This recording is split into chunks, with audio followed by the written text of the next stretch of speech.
Republican presidential candidate Donald Trump held a rally in Mosinee, Wisconsin on Saturday as he tries to solidify support among a key part of his base, working class and rural whites. A very special hello to Wisconsin. We really appreciate it. We've had great success here. Trump won Wisconsin, a key swing state, against Hillary Clinton in 2016, but lost it to President Joe Biden in 2020. But he carried Marathon County, where Mosinee is located, convincingly in both elections. Whites without a college degree, long the linchpin of Trump's coalition, still favor the former president by 25 points, according to the latest Reuters Ipsos poll. Maintaining Trump's margins within that demographic is crucial, his advisors say, in order for him to win in November against his Democratic rival, Vice President Kamala Harris, who is leading Trump among Hispanic and Black voters. Harris, meanwhile, was in Pittsburgh on Saturday, where she welcomed recent endorsements not only from former Republican Representative Liz Cheney, but also from her father, Dick Cheney, who was vice president under Republican President George W. Bush.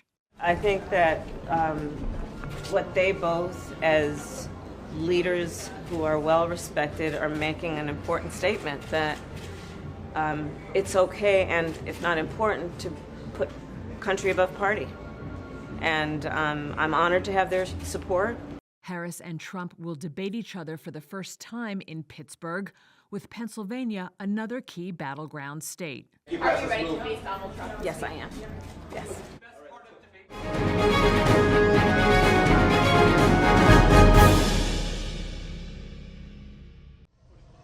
World Bank President Ajay Banga visited the front line of the battle against rising sea levels on Friday. It's the first visit by a World Bank chief to the Pacific island nation of Tuvalu, which sits roughly halfway between Hawaii and Australia and is struggling with the impacts of climate change. He says young people here need training to help them move and adapt. This could mean investment in skills institutes for jobs such as nursing or plumbing, Banga says. Adaptation and resilience is not only about infrastructure, as in physical, it's also about human infrastructure and helping them have the quality of life that they deserve and they need. Banga says the impact of rising sea levels due to climate change is clear, as the tiny nation has fortified its ports and reclaimed coastal land. They're basically suffering from the impact of climate change and what it's doing to them. Tuvalu has a population of about 11,000 people. They live on 10 square miles stretched across 9 atolls. Scientists say by 2050, half of Tuvalu's main town of Funafuti will be inundated by tides. The country struck a climate migration deal with Australia last year, giving a pathway for residents to move when its atolls became uninhabitable. But for young people like Talua Nuvaga, vice president of the Tuvalu National Youth Council, leaving home is Plan B. I've been an advocate and a youth advocate for climate mobility, but it doesn't mean that we are right now requiring the movement of people at this stage. What we advocate for is the clear path of people to move when it comes to worst case scenarios. Youth climate activist Grace Malley says she first learned of climate change when she was 8, when her parents explained why the space for playgrounds was shrinking. I love my country, I love my home, and I love doing what I do every day in Tuvalu. And I wish to stay. I wish for my children to experience the same life that I live, excluding living through the impacts of climate change. Last year, Banga expanded the global lender's remit for the first time in 80 years to encompass climate change, under the banner of alleviating poverty in a livable planet. The World Bank said in December it will deploy 45% of its annual financing to climate change adaptation and mitigation by 2025. Banga said that goal has already been reached in the Pacific Islands.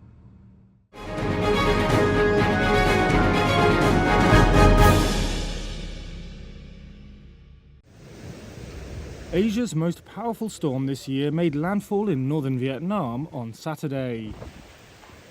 Super Typhoon Yagi brought with it wind speeds of up to 99 miles per hour near its center. That's having lost power from its peak of 145 miles per hour a day earlier, as it tore through China's island of Hainan. There, it reportedly killed 2 people.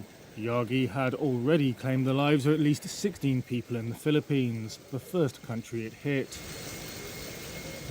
On Saturday, Vietnam state media also reported deaths, including a motorcyclist killed after a tree fell on him. A dozen people were reported to be missing at sea. Amongst the hardest hit locations was the coastal city of Haiphong. Strong winds smashed windows as 10-foot-high waves hit the coast, according to a witness. Pictures and footage from local media showed trees being felled and roofing sheets flying away. In the capital, Hanoi, residents could be seen sheltering under a bridge. Nguyen Ha Tang said he'd never seen a typhoon with such brutal wind, while Lee Thi Nguyen said she was terrified and unable to get home. Authorities in the capital have suspended public transport on buses and its 2 elevated metro lines. The meteorological agency has warned of risks of heavy flooding in the city centre. Vietnam's government said it had evacuated nearly 50,000 people from coastal towns and deployed 450,000 military personnel. Schools have also been closed in 12 northern provinces and flights grounded at 4 airports.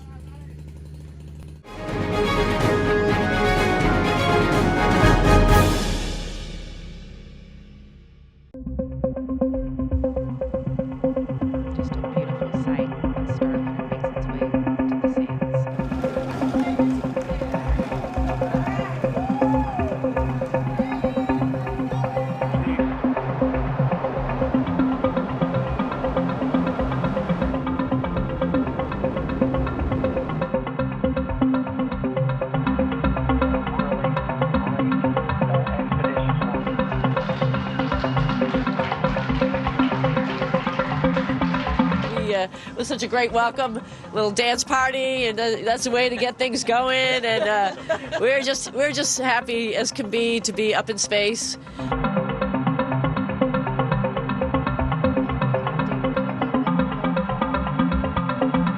We have 2 problems on this vehicle right now: the helium leak and figuring out how to fine-tune these thrusters so that they're not selected off.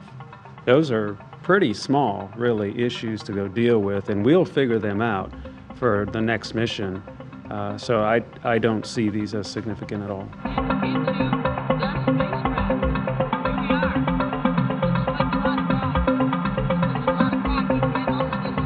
Human spaceflight is not easy in any regime. And there have been multiple issues with every spacecraft that's ever been designed, and that's the nature of what we do. You know, that mantra you've heard, failure is not an option. That's why we are staying here now.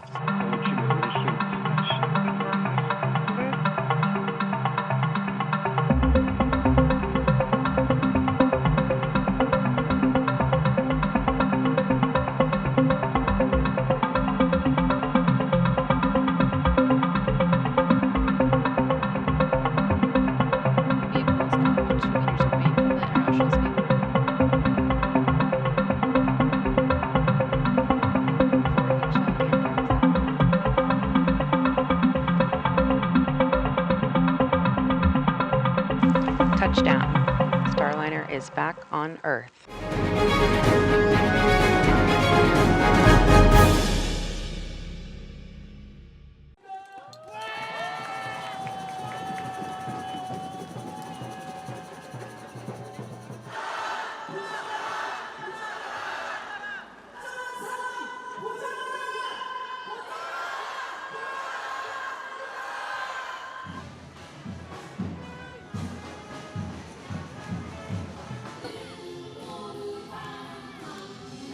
This year, we are holding the event in Gangnam, specifically because many large corporations, which bear significant responsibility for the climate crisis through carbon emissions, are concentrated here. The aim is to raise our voices to these companies.